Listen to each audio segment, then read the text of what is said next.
بسم الله الرحمن الرحيم. اللهم صل وسلم وبارك على سيدنا محمد. هنبدأ النهاردة مع بعض في التشكيل.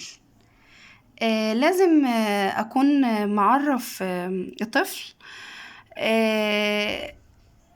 اسم كل علامة من العلامات اللي احنا شايفينها دي، وإن كل علامة هو يشوفها غير إن هو يبقى عارف اسمها. احنا هناخد اسمها الأول وبعد كده هنشوف كل علامة دي بتخلي الحرف ليه نطق غير التاني.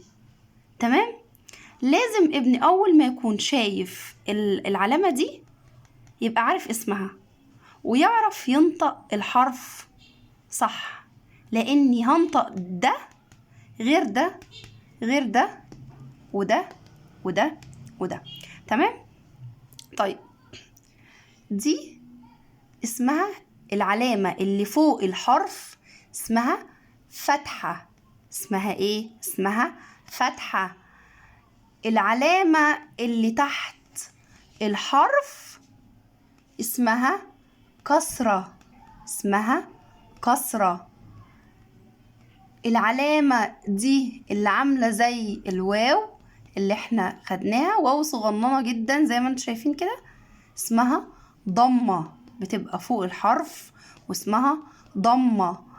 العلامة دي اللي فوق الحرف اسمها تنوين.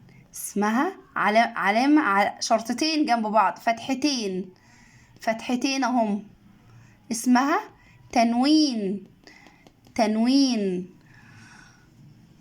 تنوين عشان ممكن الطفل يقراها غلط. تنوين.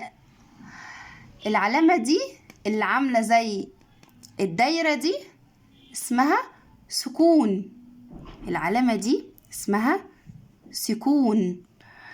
والعلامة دي اسمها شدة. العلامة دي اسمها شدة. تمام؟ أنا في الفيديو ده بس يا ريت الأطفال يكونوا عارفين يعني اسم كل علامة.